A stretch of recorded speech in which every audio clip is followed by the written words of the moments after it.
반갑습니다. 저는 고신총회에 속한 부산 대신동교회를 담임하고 있는 안흥국 목사입니다. 귀한 교회에서 하나님 말씀 전할 수 있어 너무 기쁘게 생각하고 불러주신 좋은 목사님과 당회에 진심으로 감사를 드립니다.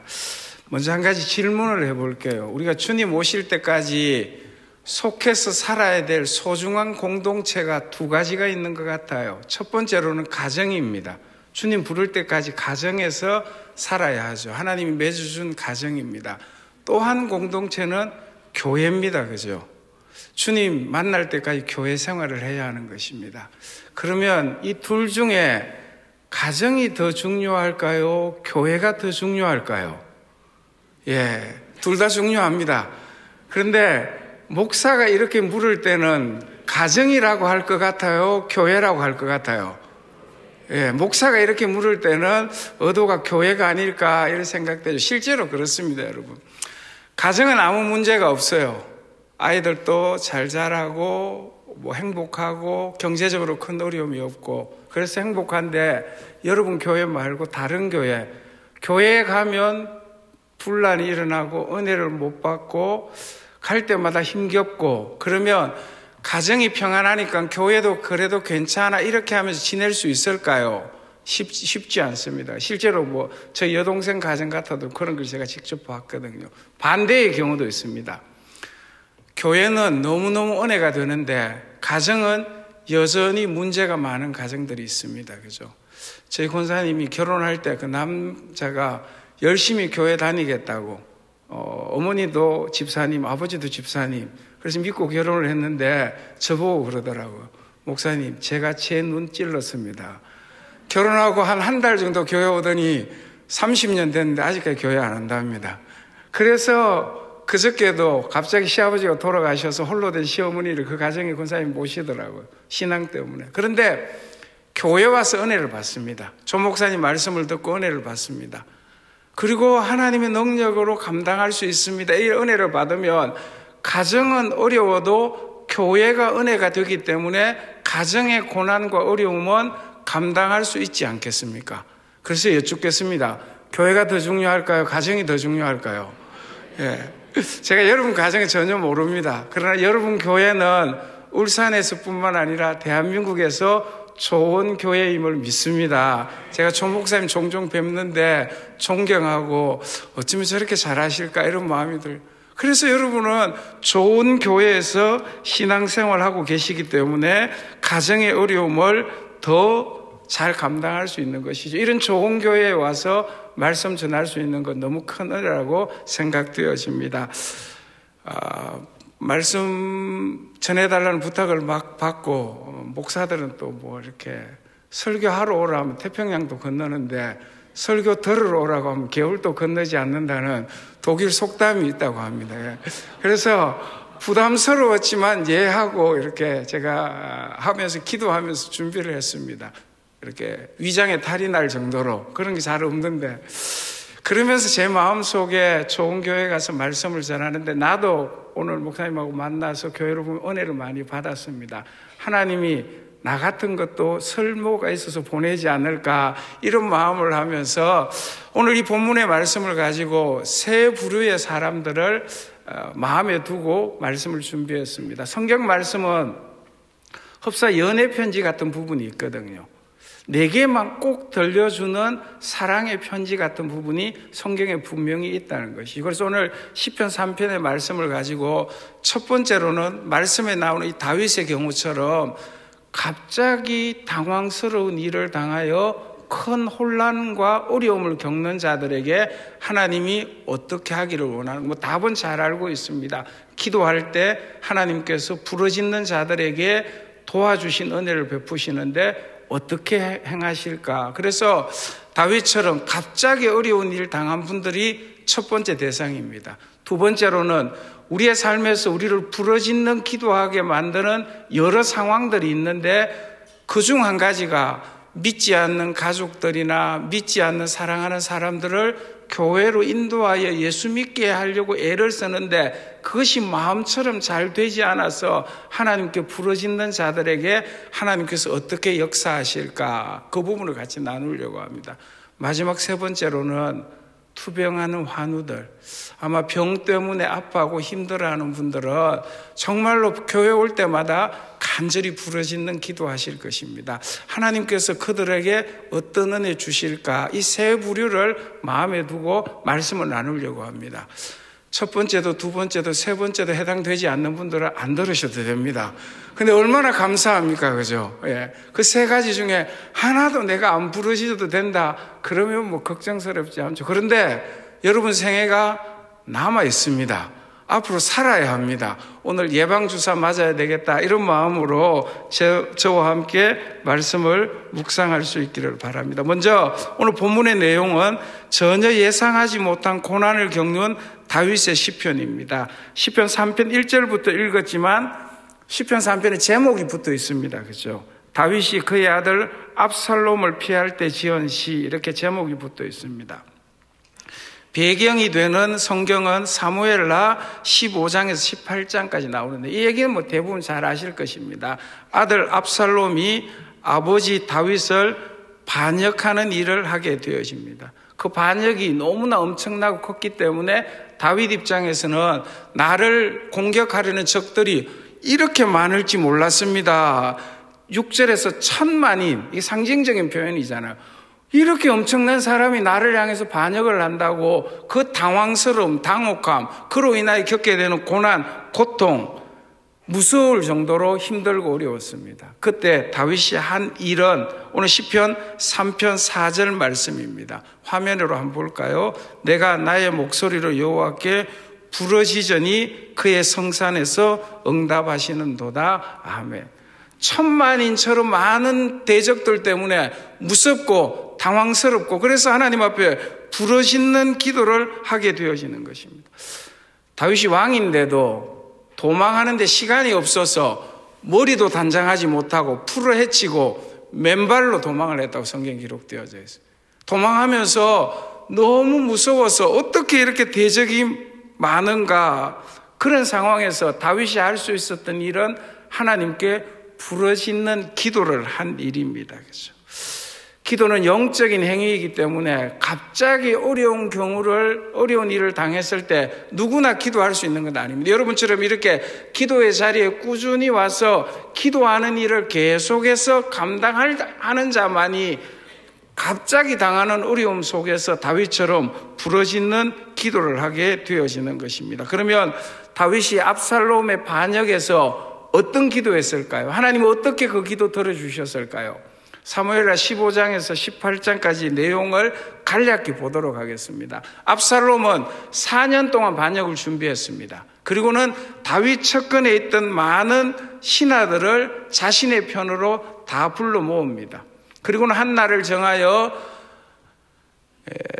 압살롬 편에 있었던 전령들을 통해서 이스라엘 전역에다가 압살롬이 왕이다라고 선포를 하게 합니다. 그리고 압살롬이 가장 공들여서 자기 편으로 영입한 사람은 아버지 다윗 왕과 전쟁에서 오랫동안 참모 역할을 한 아히도벨이라는 모사를 자기 편으로 끌어들이게 되어집니다. 그리고는 이제 다윗은 도망을 가고 아히도벨은 함께 많은 압살롬 지지하는 사람들이 모였습니다. 누가 보아도 압살롬 반역은 성공한 것 같습니다. 99% 정도 성공을 하게 되어집니다. 그런 과정에서 다윗에게 한 사람이 소식을 전합니다. 여러 사람들이 압살롬 편에 갔고, 그리고 아히도벨도 압살롬 편에 갔습니다라는 소식을 듣게 됩니다. 이때 그 15장에서 18장 가운데 기도는 딱 이것 하나를 합니다. 다윗이 부르짖는 기도는 이 내용입니다. 사무엘하 15장 31절 말씀입니다.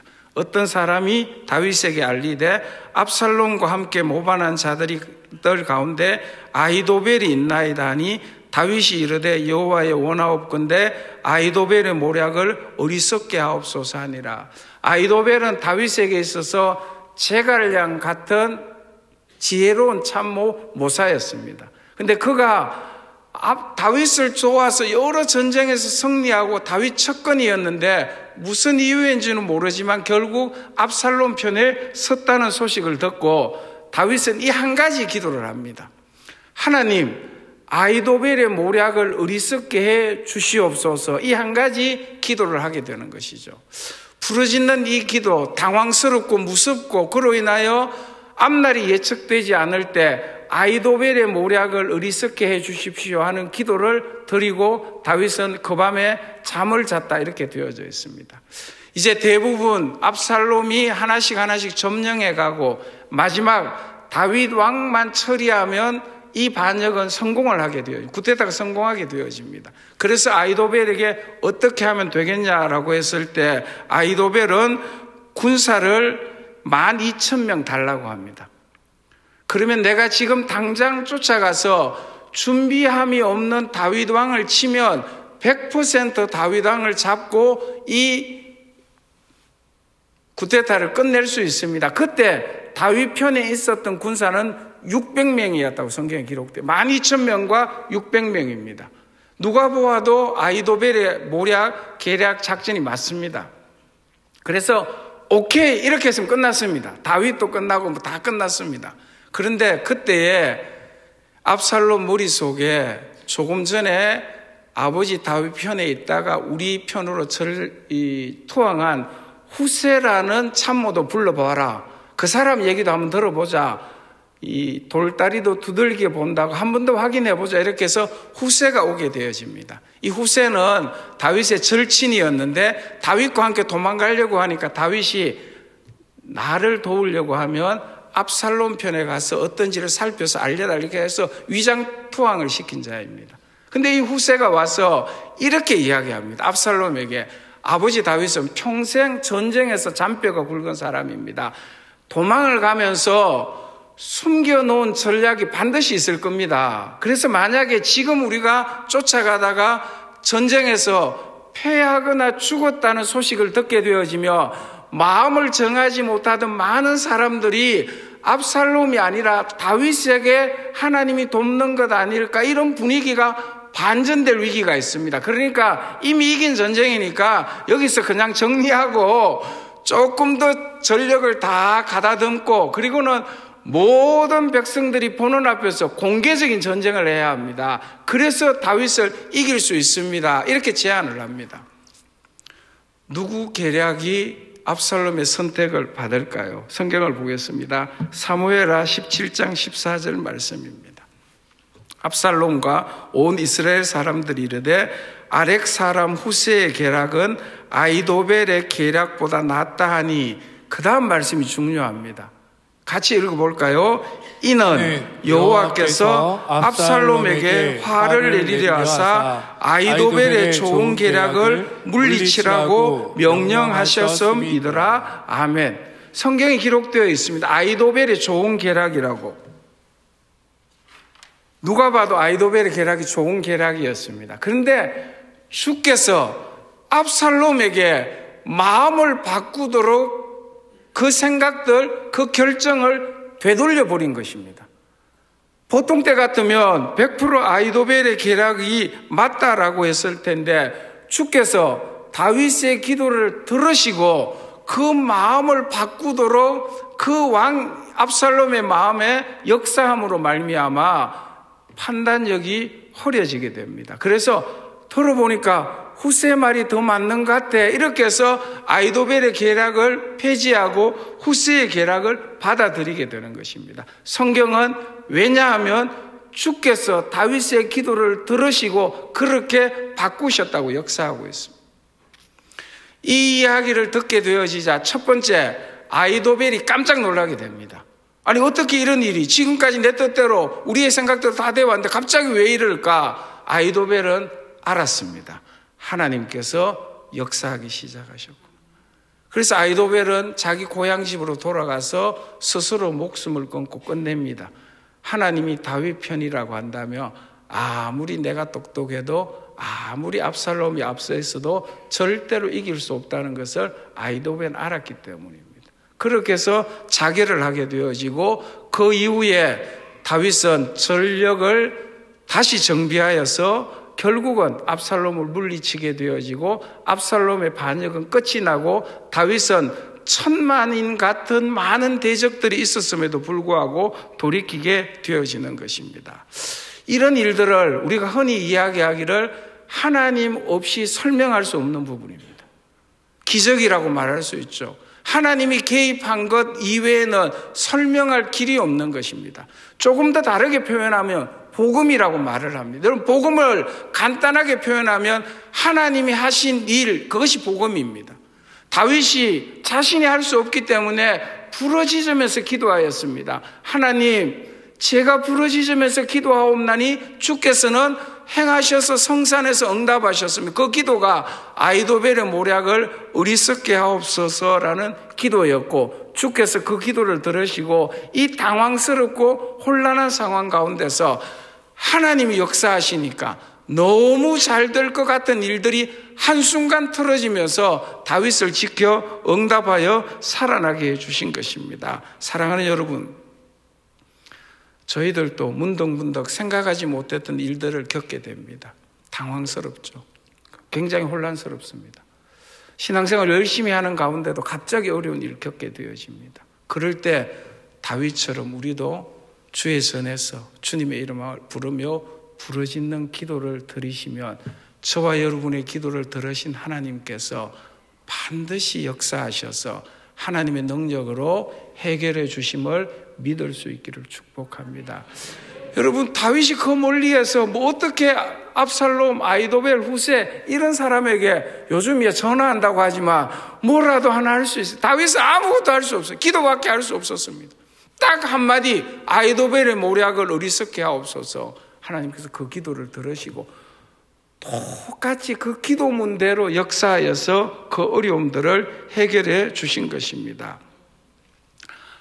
하나님께서는 부족하고 연약하지만 주의 이름 붙잡고 부르짖는 기도할 때에 하나님이 일하심으로 역사가 있게 하시는 것입니다. 당황스럽고 혼란한 일이 있을 때, 여러분, 다윗은 부르짖는 기도하고는 그 밤에 편히 잤다고 하고요.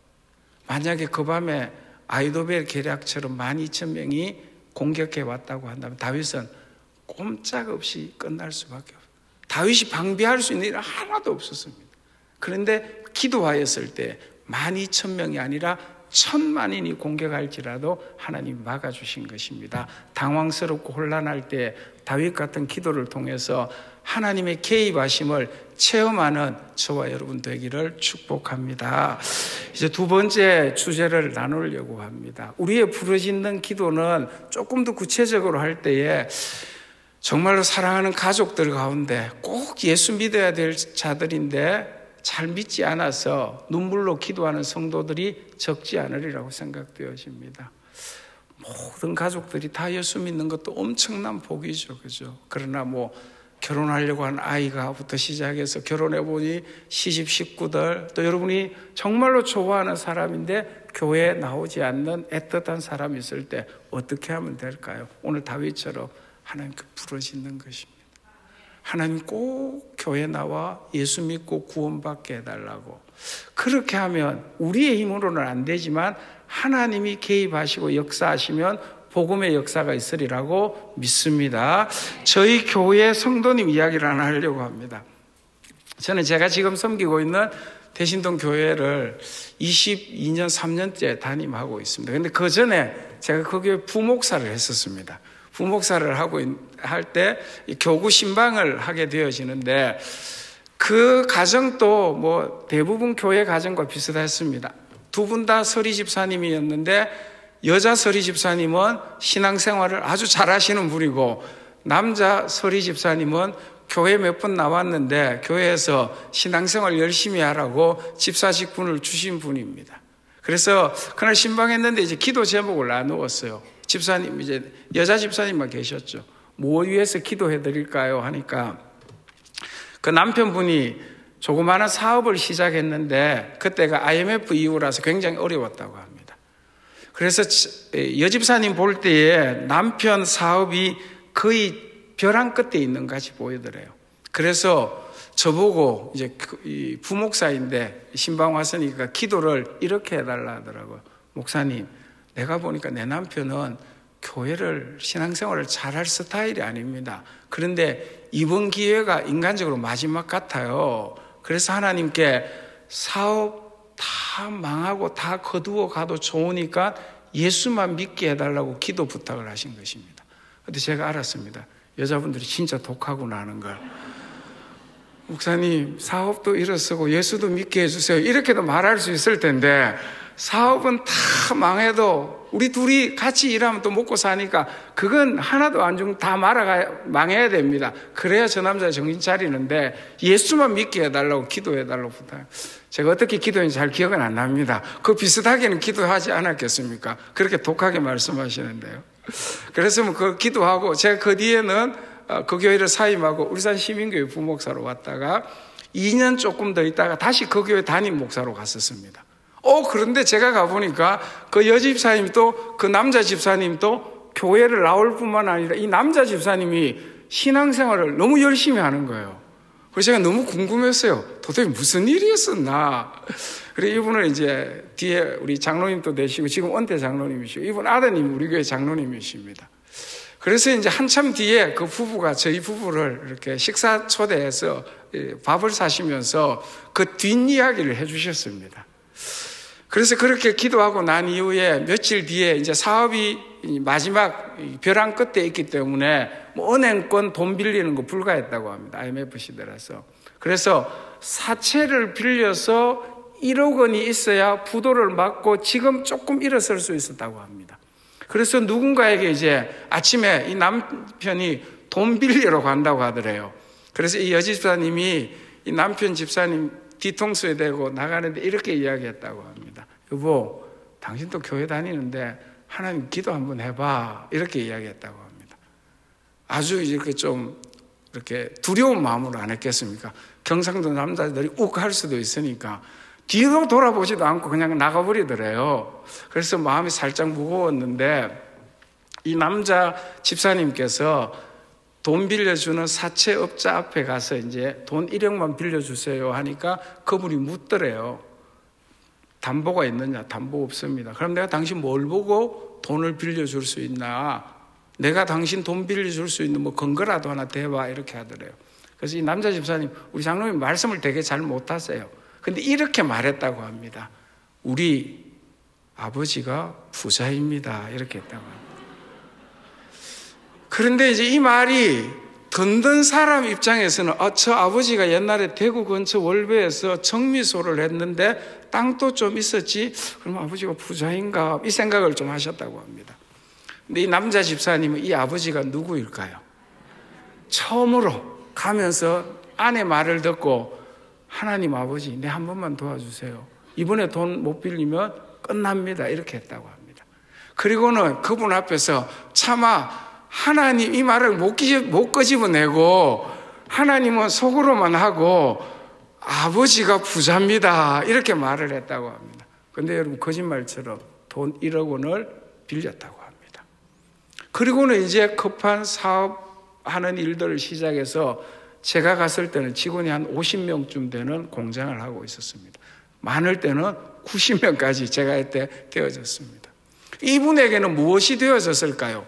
기도의 체험이 된 겁니다. 아니 내가 믿음도 별로 없는데 하나님 아버지 한 번만 도와주세요 이렇게 하고 아버지라는 말만 했는데 하나님께서 그렇게 도와주셨구나. 그리고는 이제 주님을 만나게 되어진 것이죠. 여러분 이거 누가 하신 것일까요? 여러분 너는 누가 돈 빌려주는 그 사람 마음을 움직일 수 있을까요? 누가 한 번도 불러보지 못했던 하나님 아버지 도와주세요 하는 말을 할 수 있었을까요? 하나님께서 하신 것이죠. 그죠? 그 이후로 이 남자 우리 장로님은 한 번도 신앙이 흔들리지 않았습니다. 지금 또 70몇 세, 77세인가 78세이신데 저희 교회에서 가장 신실한 직분자로서 섬기는 일을 하게 되어집니다. 제가 이 두 분을 볼 때마다 기도 좀 독하게 해야 되는구나. 하나님 이것도 가지고 저것도 가지고 이런 기도가 아니라 정말로 영혼 구원에 대한 간절함이 있어서 하나님 나머지 어려움은 같이 감당하면 될 수 있습니다. 그렇지만 내 사랑하는 남편이 예수 믿어 구원받아야 합니다. 이 부르짖는 기도를 하나님께서 들으셔서 그 남자의 마음속에 하나님 아버지를 찾을 수 있는 믿음의 역사가 시작되게 하셨고, 그로 말미암아 그 가정에 믿음의 역사들이 있게 되어진 것이죠. 저희 교회 여자 집사님은 남편이 니는 교회 가는 거 괜찮아, 나는 안 간다 이렇게 하더래요. 그래서 이제 전도지가 나올 때마다 말도 못하고 남편 그 책상 위에 그냥 전도지만 하나 올려놓고 이렇게 하는 걸 수년을 했었습니다. 그런데 어느 날 이 남편이 전도지를 보다가 나도 교회 한번 가볼까 이러다 깜짝 놀랐다고 합니다. 왜냐하면 대신동에서 이 집사님 지금 청룡동이거든요. 부산 입구입니다. 차로 한 40-50분 걸리는 겁니다. 그런데 갑자기 어느 날 나도 한번 교회 한번 가볼까 이렇게 마음이 변화되어지더라고요. 그래서 교회 나오셔서 얼마 전에 소천하셨는데 그때까지 신앙생활을 하신 것입니다. 여러분, 제가 우리 교회에서 일어난 일, 저하고 관련된 작은 간증 하나를 드렸습니다. 무엇을 전하고 싶었을까요? 여러분, 우리가 가족 구원, 또 내가 사랑하는 사람들 영혼 구원을 위해서 하나님께 부르짖고 간절히 기도하면 주께서 역사해 주시리라고 믿습니다. 그때 그 방법 아무도 몰라요. 아무도. 그렇지만 정말로 가장 소중한 영혼 구원 예수 믿게 해달라고 기도하고 계신 성도님들, 절대 포기하지 않고 한 번 더 기도하시고 바라보시기를 바랍니다. 우리가 부르짖을 때 성산에서 하나님께서 반드시 응답해 주시리라고 믿습니다. 그래서 우리를 통해서 가족 구원들이 일어나므로 우리의 부르짖는 기도의 소리가 찬송의 소리 되기를 주님의 이름으로 축복합니다. 세 번째 주제는 저하고 관련된 주제라서 간단히 말씀을 드리려고 합니다. 큰 병을 진단받게 되어질 때에 다윗처럼 굉장히 당황스럽습니다. 그죠? 주로 큰 병들은 갑자기 진단받습니다. 갑자기. 아마 우리 성도님들 가족 중에서 갑자기 진단받는 분들이 있을 것입니다. 그들을 위해서 기도도 하고 본인들도 기도할 텐데 하나님께서 그 기도를 들으시고 도우시고 역사해 주시는 것이죠. 제 간증을 조금 하려고 합니다. 제 말이라서 좀 용서하고 들어주셨으면 좋겠습니다. 저는 아주 건강했습니다. 지금도 아주 건강합니다. 그런데 13년 전쯤에 그냥 이렇게 눈이 조금 이상해서 저희 교회 권사님이 안과라서 병원에 진료를 갔습니다. 이렇게 보더니 목사님 눈 뒤쪽에 피가 고인 것 같으니까 보건병원 고신의료원에 가서 검사 받으세요. 이렇게. 그래서 아무 생각 없이 갔습니다. 고신의료원에서 검사를 한 2시간 하더니 저보고 눈에 희귀한 암입니다 이렇게 진단을 하더라고요. 근데 그 다음 말이 더 충격이었습니다. 방법이 없기 때문에 눈을 적출해야 됩니다 이러더라고요. 그래서 얼마나 놀랐겠습니까? 그리고는 이제 병원에서 다음 주에 수술 잡아야 합니다. 그래서 눈 적출해요. 그렇게 해서 돌아왔습니다. 근데 마침 이제 제 동생이 병원을 소개하게 되어져서 이제 수술을 하는 방법들을 찾게 되어졌습니다. 그래서 제 오른쪽 눈에 이제 맥락막 흑색종이라는 암이 눈의 맥락막에 있는 아주 희귀한 암이라 우리나라 사람들은 별로 그렇게 많지 않다고 합니다. 멜라노마라는 암이었습니다. 그래서 저희는 그 암을 시작으로 해서 1번, 2번, 3번 암 수술을 받았습니다. 지금 이제 아주 건강, 걱정 안 하셔도 될 만큼 건강합니다. 근데 제가 3번째 수술을 받고 이렇게 돌아와서 좀 있었는데 저희 교회에 한 80 가까이 된 의사 선생님, 여자 의사 선생님 계시는데 한 번씩 제하고 식사를 하자고 합니다. 그래서 그날 또 식사하러 갔습니다. 그래서 이제 의사 선생님이니까 의사 집사님이니까 제가 치료받은 과정을 쭉 이야기했습니다. 이렇게 방사선 치료하고 이렇게 항암 치료하고 이렇게 수술해서 제가 이번에 좀 괜찮아진 것 같아요. 이런 뉘앙스로 했습니다. 근데 그 여자 집사님 저보고 뭐라고 했을까요? 목사님, 우리가 기도를 많이 했습니다. 이렇게 하더라고요. 이 대화가 좀 이상하지 않습니까? 목사인 제가 기도를 많이 해서 병이 좀 이렇게 얘기해야 되고 의사 집사님이 목사님 그건 수술이 이렇고 약이 이렇게 얘기해야 되잖아요. 제가 그때 너무너무 민망하고 부끄러웠습니다. 의사 앞이라고 뭐 기도 얘기는 못하고 약 얘기하고 이렇게 한 것 같습니다. 그때 제가 물론 늘 알고 있었지만 교회의 기도와 성도들의 기도가 이 병들을 이겨내게 하는구나 하는 확신들을 갖게 되고 체험을 갖게 되는 것이죠. 오늘 말씀 가운데 5절과 6절 말씀을 함께 보고 제 이야기를 조금 더 드리도록 하겠습니다. 내가 누워 자고 깨었으니 여호와께서 나를 붙드심이로다. 천만인이 나를 애워사 진친다 하여도 나는 두려워하지 아니하리이다. 아멘. 주께서 투병하는 환우들을 어떻게 해요? 붙드신다고 약속을 하고 있습니다. 왜 병이 일어났을까? 목사인 저도 잘 모릅니다. 오늘 투병하는 분들, 여러분 왜 병 생겼을까? 뭐 의학적으로야 얘기할 수 있겠지 모르지만 정확한 원인들을 잘 모릅니다. 하나님은 그에 대해서 정확하게 설명해 주지 않습니다. 그죠? 다 다른 경우들이 많기 때문에. 그런데 분명한 것은 병이 들었음에도 불구하고 하나님이 붙드신다고 약속. 그 붙드심의 결과로 두려워하지 않습니다 하는 다윗의 고백을 우리에게 들려주고 있는 것입니다. 주께서 붙드신다. 특별히 어려운 병과 투병하고 계신 우리 성도 여러분, 주께서 여러분을 붙들고 계시다는 것 믿을 수 있기를 축복합니다. 그 믿음의 결과는 두려움이 사라져야 한다. 두려움이 사라져. 아프지만 투병하고 있지만 암과 싸워야 하지만 두려움이 사라진다고 한다면 주님의 붙드심을 믿고 있는 증거가 되어지는 것입니다.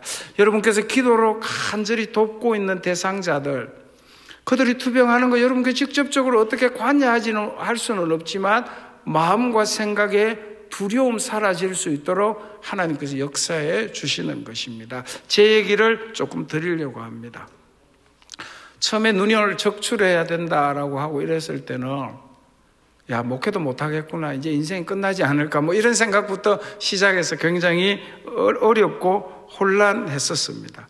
근데 서울에 있는 모 병원에서 저와 같은 환자에게 수술하는 방법이 있다는 것을 알게 되고 소개를 받게 되어졌습니다. 안과 선생님과 방사선과 선생님께서 함께 수술하여서 근접 방사선 치료라는 것을 세브란스 병원에서 한다는 것을 알게 되어졌습니다. 그래서 어떻게 해서 가서 만나게 되어졌는데, 우리나라에 환자가 많으면 이 수술이 보편화되어져 있을 텐데 저 같은 경우가 극히 적다고 합니다. 병원 입장에서는 뭐가 안 될까요? 돈이 안 된다고 합니다. 돈이. 수술 환자가 많아야 이렇게 되는데, 그런데 이 두 분은 돈 때문에 한 것이 아니라 의사로서 이 병을 어떻게든 해결해 보겠다는 사명감 때문에 미국 가서 이 수술을, 미국 사람들 꽤 많다고 합니다. 배워왔다고 합니다. 이게 어떤 거냐면 눈 뒤에 있는 맥락막에 있는 암을 절제를 하고 거기에다가 아주 미세한 방사선 판을 붙여서 이틀 동안 있게 하고는 그걸 제거하고 뭐 이런 수술이었습니다. 6시간 걸리는 수술이었습니다. 저는 이 두 분 선생님의 은혜를 잊지 못합니다. 그렇지만 여러분, 제가 이런 과정을 겪으면서 어떤 마음이 들었을까요? 나는 하나도 준비한 게 없는데 하나님께서 준비하여 길을 열어주시구나. 그럼 하나님 붙드신다는 것은 이런 부분입니다. 똑같은 방법은 아니지만 너무 당황스럽고 힘든 병을 진단받고 싸워나갈 때 하나님의 준비해 주신 은혜들을 보여주신다는 것이죠. 길이 없을 것 같았는데 홍해 속에서 길이 드러나듯이 치료받을 수 있는 방법들을 찾게 하고, 그리고는 어디 가서 조금 더 나은 그 길로 걸어갈 수 있도록 하고, 이걸 한 번이라도 체험하게 되어진다고 한다면 주님이 나를 붙들고 계시구나 하는 믿음의 확신들을 가지면서 두려움을 조금씩 이겨낼 수 있다는 것이죠. 한꺼번에 모든 게 해결되지 않을 수 있습니다. 그렇지만 조금씩 하나님께서 길들을 열어주시고 도와주신 은혜들을 하나님의 능력으로 제가 어떻게 그분들이 미국 가서 뭘 배워오고 그걸 어떻게, 방사선 판만 13년 전에 1,500만 원이라 하더라고요. 1,500만 원. 근데 그걸 배워와서 굉장한 일이죠. 그죠? 누가 하신 것일까요? 하나님께서 하신 아무것도 없는 보잘것없는 저 같은 자를 살리기 위해서. 저는 그렇게 해서 다 나은 줄 알았습니다. 정말 다 나은 줄 알았습니다. 몸이 가뿐했으니까요. 그리고 뭐 이렇게 눈도 한쪽 눈은 조금 어렵지만 한쪽 눈은 그래서 이제 어느 정도 다 나은 줄 알았는데 4년쯤 지나서 암 환자들은 정기 검진을 하지 않습니까? 1년 정기 검진을 딱 했는데 고개를 이렇게 흔드시는 것입니다. 제 주치의 선생님.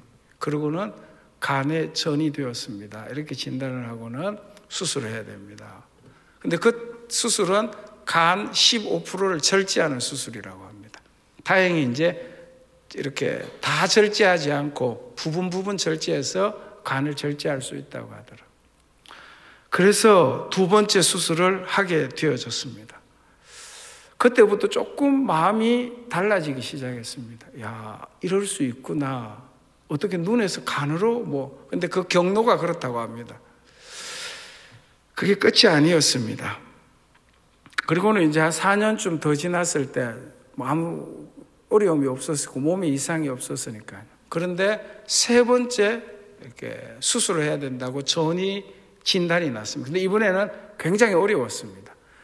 두 번째는 간에 한 곳만 전이 되어졌기 때문에 절제하는 수술이 가능했는데 이번에는 간 세 곳에 전이 되어졌는데 수술 의사 선생님이 보더니 수술은 불가합니다. 왜냐하면 세 곳 다 절제해야 되는데 한 곳이라도 남아있으면 수술할 의미가 없고 그래서 8일 동안 제가 6번 서울을 갔었습니다. 부산에서.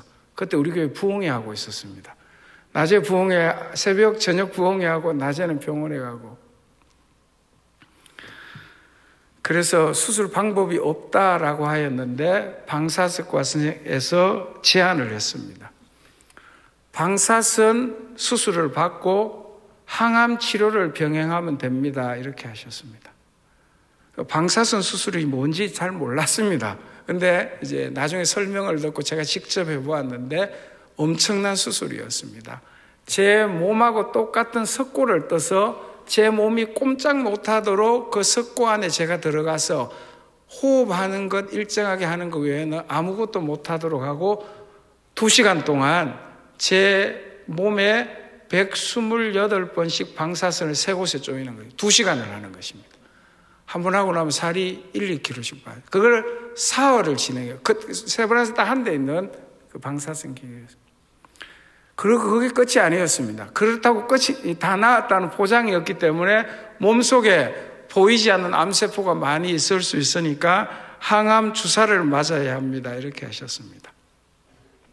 항암 주사 한번 수술해 보시나 아니요. 표적 항암제라고 합니다. 3주에 한 번씩 35번을 해야 합니다. 이렇게 하셨습니다. 그래서 3주에 한 번 32년입니다. 3주마다 올라가서 항암 주사를 맞았습니다. 다행히 표적 항암제는 큰 부작용이 없어서 목회를 하면서도 그 일을 할 수가 있었습니다. 이렇게 해서 한 2년 정도 과정을 거치고 지금 이제 한 3, 4년 되었는데 아직은 이상이 없는 듯 합니다. 금년 4월에 제가 다시 검사하러 갑니다. 여러분, 제가 이렇게 소상하게 말씀드리는 이유는 제가 깨달은 두 가지를 우리 치료하시는 분들과 나누기 위해서입니다. 첫 번째로는 암은 완쾌되는 게 아니라 다스리고 살아야 되는 병이구나 하는 것을 깨닫는 순간 전심으로 내 생명의 주인이 주님이십니다 하는 고백을 하게 되어졌습니다. 그전에 목사로서 얼마나 그런 말 많이 했겠습니까? 근데 그렇게 많이 설교했지만 전심으로 그걸 받아들이는 것은 그 순간이었습니다. 내 생명의 주인이 주님이시기 때문에 죽고 사는 것은 내게 달린 게 아니구나. 병에 달린 것도 아니구나. 약에 달린 것도 아니구나. 하나님 손에 있구나라고 전심으로 믿고 의지하게 되어졌습니다. 그러니까 어떤 두려움이 사라졌을까요? 죽음에 대한 두려움이 사라졌습니다.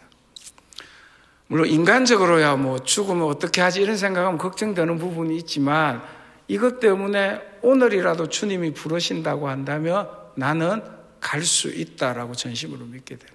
여러분, 이 두려움이 사라지게 되어지자 내 생명을 주께서 붙잡고 계시니까 나는 두려워하지 않습니다. 특별히 죽음에 대해서는 이제 더 이상 두려워하지 않겠습니다. 할 수 있는 치료를 받고 최선을 다해서 투병하는 일을 하지만 죽음을 겁내지는 않겠습니다. 이 과정을 한번 거치게 되어집니다.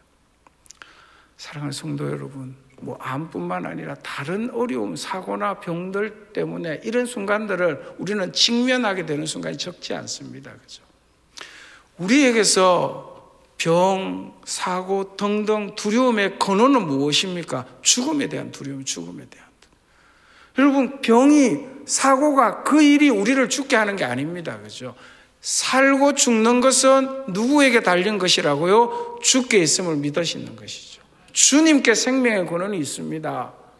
그러면 주께서 살게 하시면 또 치료하고 등등해서 살아갈 수 있다는 것이죠. 주님께 내 생명을 맡깁니다. 이 고백이 있는 순간 죽음에 대한 두려움을 극복하게 되는 거예요. 거기에서부터 이제 다른 삶이 좀 펼쳐질 수 있다는 것입니다. 죽음에 대한 두려움이 사라지지 않는다고 한다면, 병이 없다고 한들 평안한 삶을 살아가는 것은 쉽지 않을 것입니다. 특별히 여러분, 본인의 문제라고 한다면 믿음으로 더 쉽게 극복할 수가 있습니다. 그런데 여러분의 가족들의 문제, 투병하는 사랑하는 사람들의 문제라고 한다면 여러분께서 꼭 기도해 주셔야 합니다. 하나님, 저 마음속에 도사리고 있는 죽음에 대한 두려움이 사라질 수 있도록 생명의 주인 되신 주님께 맡기게 해 주시옵소서. 주님이 맡아 주시옵소서. 주님 붙드십니다. 여러분, 나보다 우리 주님이 나를 더 사랑하십니다. 그죠? 우리는 우리를 얼마나 하찮게 여길 때가 많습니까? 우리 자신을 위해서 우리의 생명을, 우리의 소중한 것 내어놓는 거 잘 못합니다. 그죠? 근데 우리 주님은 어떤 분이십니까? 저와 여러분을 살리시기 위해서 당신의 그 소중한 생명을 십자가에 내어주시고 그 사랑으로 우리를 붙들고 계십니다. 그 주님의 손안에 저와 여러분의 생명이 있습니다 하는 믿음의 고백이 생겨난다면 죽음에 대한 두려움은 벗어날 수 있는, 이 죽음에 대한 두려움이 멀어지는 순간 우리에게는 또 다른 생명의 역사가 있으리라고 믿습니다. 그것이 한 가지였습니다. 또 한 가지는 병이 있지만 주님께서 예비해 두시는 것들도 있구나 하는 걸 우리는 전혀 모르니까 예비할 수가 없습니다. 그죠? 병이 일어날 걸 알고 뭘 예비할 수 있는 거 없습니다. 보험 하나 드는 정도 외에는 할 수 있는 게 없습니다. 그런데 주님은 시간을 초월하시는 분이십니다. 당연히 우리의 앞날을 영원히 다 알고 계시지 않습니까? 그래서 우리는 전혀 생각하지도 못하고 예비하지 못하였는데 하나님께는 뜻이 있고 예비하심이 있다는 것입니다. 그걸 믿는 것이죠. 그죠? 지금 내가 체험하지 못했기 때문에 앞으로 내게 닥쳐오지 않았기 때문에 잘 모를 뿐입니다. 그러나 우리를 사랑하시는 주님은 우리의 병을 고치시기 위해서 하나님의 능력과 은혜로 예비하신 은혜가 있다는 것입니다. 제가 한 가지 말씀드릴게요. 제가 표적항암제라는 치료를 해야 된다 했는데 전 처음 들었습니다. 키트루다라는 약을 주사를 맞아야 된다고. 1시간 맞는데 요만한 주사더라고요. 근데 여러분, 그 주사가 35번 맞아야 돼요. 근데 그 주사 한 대가 얼마일까요? 제가 맞을 때 600만 원이었습니다. 한 대가 600만, 35만 원, 2억이에요. 1년에 1억씩이에요. 목사님, 제가 무슨 돈이 있어서 할 수 있어요.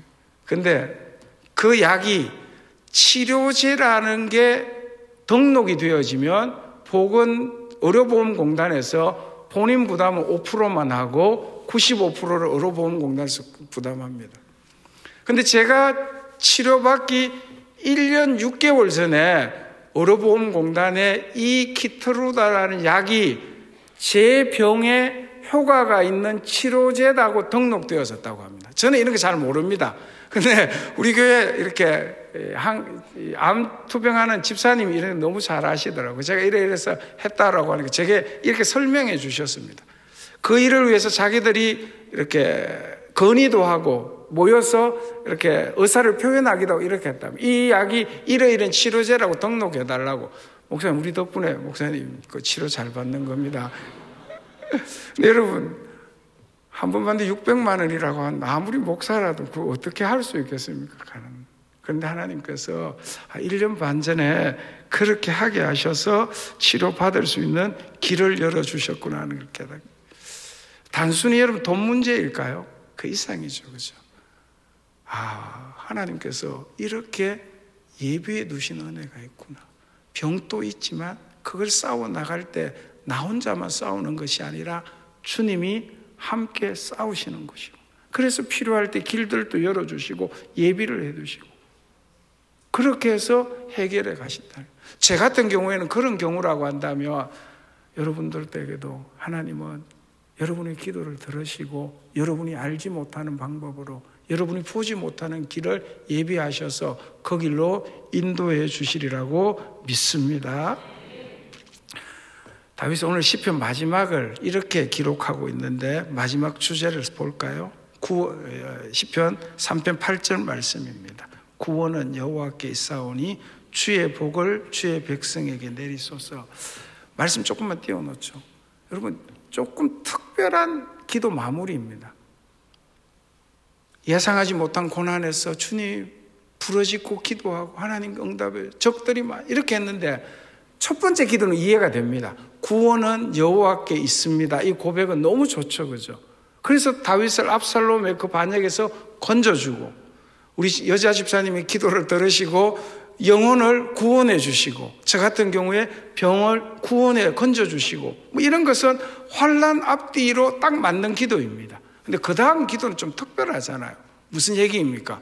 주의 복을 주의 백성에게 내리소서. 아멘. 너무 좋은 말씀이지만 환난을 당하고 있는데 다윗이 마지막 기도를 마지막 축원을 저렇게 하고 있습니다. 하나님, 이 고난 환난을 겪고 있지만 이것이 복이 되리라고 믿습니다. 이 환난 고난을 통해서 내려주실 주의 복이 있음을 믿기 때문에 저에게 고난당하는 자들에게 투병하는 자들에게 주의 복을 내려주십시오. 이렇게 고백하고 있는 내용입니다. 굉장히 깊은 신앙적인 의미가 담겨 있다고 생각되어집니다. 쉽게 좀 설명을 드릴게요. 제가 병을 얻고 난 이후에 이 병이 목회에 복이 되었을까요? 저주가 되었을까요? 여러분 생각할 때 많은 복이 되어졌습니다. 제가 수술 받고 와서 설교를 하니까 여러분들이 제게 이렇게 이야기합니다. 목사님, 아프더니 이제 아픈 사람들 심정을 너무 잘 아는 것 같아요. 그래서 아픈 저희들에게 말씀이 너무 은혜가 되어서요. 제가 달라졌을까요? 안 달라졌을까요? 설교가 뭐 금방 쉽게 달라지겠습니까? 비슷비슷합니다. 근데 물론 우리 조 목사님처럼 여러분의 수고, 고생하는 게 눈에 너무 많이 보이기 때문에 조금이라도 위로해주고 도와주고 싶은 마음은 담임 목사들이 갖고 있는 공통적인 마음입니다. 그런데 성도들이 그렇게 보아주시는 것입니다. 예? 제가 그렇게 설교하면 우리 목사님 아프니까 아픈 나를 향해서 위로해 주시구나, 어려운 내 심정을 알고 너무 잘 말씀해 주시구나, 이렇게 여겨주시고 은혜를 받고, 저는 그 이후에 목회하는데 아픈 게 나쁜 것만 아니구나, 아픈 게 힘은 드는 부분이 있지만 너무 복이 될 수도 있구나. 또 한 가지 저 개인적으로 목회한다는 것, 교회 섬긴다는 게 너무 기쁨이고 복이구나 하는 걸 깨달을 때 너무 많습니다. 눈 적출해야 한다라는 말 들었을 때 저는 거기서 목회가 끝날 줄 알았습니다. 그때 제 나이가 40대 후반쯤 되어졌거든요. 그런데 치료해서 또 목회를 하고 이렇게 하고 뭐 20수년을 다니면 안 아팠으면 내가 할 수 있을까? 지금 한 번씩 그런 생각합니다. 제가 투병을 하면서 이런 사명이 있습니다. 나 같은 사람이 투병 잘해서 건강을 유지하는 모습을 교회 앞에 보이면 아픈 사람들이 얼마나 힘을 낼 수 있을까? 제 같은 경우도 예후가 좋은 암은 아니었거든요. 굉장히 안 좋은 암이었는데 어쨌든 뭐 그런 생각들을 한 번씩 합니다. 여러분, 이게 주의 복을 주의 백성에게 내리소서 하는 다윗의 마지막 기도입니다. 제가 정리해서 한 가지만 말씀드릴게요. 여러분, 우리 고난의, 우리 질병의 원인은 과거에만 있는 게 아니라는 것입니다. 뭘 잘못해서 무엇 때문에 병이 생기고 고난이 생겼다, 그것도 일부분 이유는 있겠죠, 그죠? 그러나 더 중요한 건 무엇일까요? 우리 고난의 원인은 우리의 미래, 앞날에 있다는 걸 믿으셔야 합니다. 하나님께서 이런 고난, 다윗 같은 경우에 이 혼란함, 갑자기 겪는 어려움, 질병, 이런 것들의 원인이 우리 앞날에 있다는 거예요. 하나님께서 예비해 두신 앞날의 복을 위해서 오늘의 아픔, 오늘의 고난도 허락해 준다는 것입니다. 다윗의 예를 들어볼까요? 다윗 이후 솔로몬 이후에 왕국이 두 개로 나누어집니다. 북왕국, 남왕국. 여러분, 북왕국은 왕조가 수시로 바뀌었습니다. 왜? 반역이 수시로 일어난 것입니다. 남왕국은 다윗 왕가인데 끝날 때까지 반역이 일어나지 않습니다. 다윗 왕가만 이어지는 것이죠. 그 계보로 예수님이 이 땅에 오십니다. 왜 그랬을까요? 저는 그렇게 생각합니다. 압살롬 반역을 하나님께서 다 막으시는 것을 이스라엘 역사가 보게 된 것입니다. 다윗 왕가는 손대면 안 돼. 하나님이 막으시는 거야. 하나님이 막으시는 걸 누가 이길 수 있을까? 여러분, 그 흐름이 이스라엘 역사 내내 도도하게 흘러왔기 때문에 그 혼란스러운 시대에 다윗 왕가가 반역을 맞아서 왕가가 바뀌는 경우가 한 번도 없었습니다. 예수님까지 이어지죠. 그렇죠? 다윗의 고난의 중요한 원인도 앞날 미래에 있었습니다. 우리 그 집사님, 우리 권사님의 그 기도를 통해서 구원받게 하는 것, 단순히 그 한 분의 영혼 구원이 끝이 아니었습니다. 그 가문을 통해서 믿음의 가문들을 세워서 주의 일을 하게 하고 선교, 저희 교회 어려운 일들 이분이 많이 하셔. 그렇게 만들어가는 거예요. 저 같은 경우도 비슷하고요. 여러분의 삶도 똑같지 않을까요? 여러분이 지금 겪고 있는 고난, 기도하는 제목들, 아픔들, 원인이 과거에만 있다고 한다면 이해 안 될 것들 너무 많아요. 그렇죠? 나쁜 짓 하다가 벌을 받으면 크게 시험 들지 않습니다. 나쁜 짓 했으니까. 나름대로 열심히 기도하고 신앙생활 뜨겁게 하고 주님 섬기는 일 잘하는데 어려움을 겪게 됩니다. 그 원인이 과거만 있는 게 아니라 우리는 모릅니다. 그죠? 앞날의 미래에 무엇을 위해서 지금 이 고난이 일어나는지, 이 아픔이 일어나는지 전혀 예상할 수 없어요. 그래서 여러분, 금년도 이 교회 주제처럼 질병 가운데, 고난 가운데도 감사로 이길 수 있습니다. 왜냐하면 우리 앞날에 하나님이 예비해 두신 주의 복이 있기 때문이에요. 그것 위해서 어쩌면 지금 이 아픔, 고난을 감당케 하는 건 아니에요. 저도 몸소 체험하고 있지만 앞으로 저도 앞날이 조금 더 있지 않겠습니까? 그죠? 거기에 또 어떤 일들이, 특별히 우리 아이들에게 또 우리 교회에 내가 사랑하는 일들과 어떻게 저희 애들은 저 셋인데 우리 아빠 믿고는 못 살겠구나, 우리가 알아서 잘 살아야 되겠구나, 이런 생각을 하면서 아빠에게 뭐 기대거나 손 내밀 생각을 아예 하지 않더라고. 목사집 아들이기도 하지만 아픈 아빠에게 그래서 자기들 살 국리를 스스로 이렇게 만들어가는 것 같아요. 첫째도 둘째도 셋째도 졸업하는데 이제 그런 거, 그것부터 시작해서 교회도 좀 그런 부분이 있는 것 같아요. 제가 이렇게 잘 못하는 부분이 너무 많은데 또 교회는 교회대로 목사님 아프신데 우리가 좀 어떻게 해야, 아주 단순한 이야기지만 이런 것부터 시작해서 주의 복을 주의 백성에게 주님이 미래에 예비하고 있다. 여러분, 앞으로 일어날 일에 대한 기대만 있으면 지금의 아픔, 어려움도 감사의 제목이 되리라고 믿습니다. 그래서 감사로 이겨나가는 것이죠. 너무 아름다운 표죠. 감사로 이겨나가는.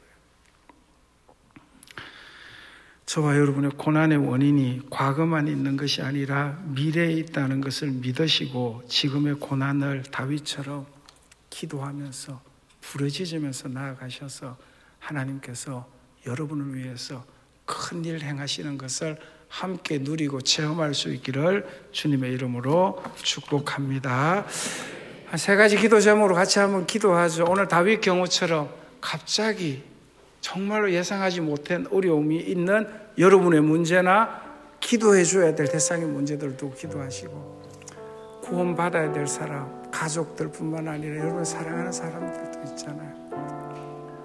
아마 사랑하는 가족이라고 한다면 가장 절실한 기도의 제목일 것입니다.